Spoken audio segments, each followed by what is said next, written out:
Everybody, guess what we get to learn about now? Fractions. And I really do love fractions. And part of the reason I love fractions so much is because there seems like there's a lot of people who don't like them or are confused and maybe even a little scared by them. And I think, maybe they hadn't learned how to read the fraction. That might be why they feel that way. Because if we learn how to read a fraction correctly, we'll have no problem working with them going forward. Because a fraction just describes an amount. Just like regular whole numbers that you've been working with for a long time describe amounts, right? If I told my class, you guys can have 100 minutes of extra recess or 3 minutes of extra recess, I bet that they would pick 100 minutes of extra recess, and probably you would too.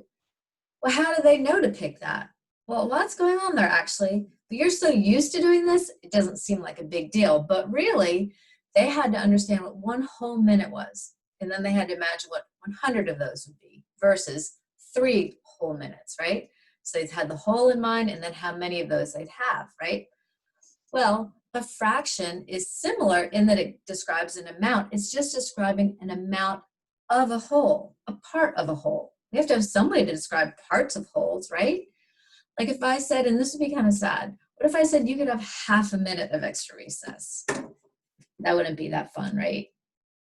But what does 1/2 mean? We've seen this so many times, but let's really break it down and analyze it. 1/2 of a minute. Well, probably already you've put a minute in your mind, maybe figured out there was 60 seconds to it and decided what 1/2 would be. But let's think about what's happening. I'd like to be able to draw a minute for this demonstration, but it's really hard to draw a minute. How would I do that? I can't draw a minute. But I can draw a model, and I think I will use a number line model for this. So 1 minute. We know that 1 whole minute is 60 seconds. So if I'm going to be finding out what 1/2 of a minute would be, I'm going to look at the denominator. This is going to end up being one of the star players in our fractions. Even though it's on the bottom, I always go to the denominator first when I'm trying to get comfortable with what amount a fraction is describing.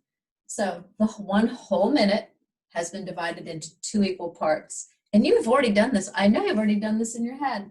There's 30 seconds. There would be 2 groups of 30 seconds in a minute. And 1/2 describes one of those 2 equal parts. So half a minute of recess would be 30 seconds. What if I gave you, so we could have 2 halves of a minute, how much would that be? Well, let's look at the denominator again to tell us what the whole has been divided into 2 parts.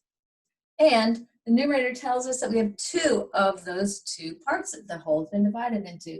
So that would be a big 60 seconds, which still wouldn't be a lot, but it would be 1 whole minute. So a fraction just describes an amount.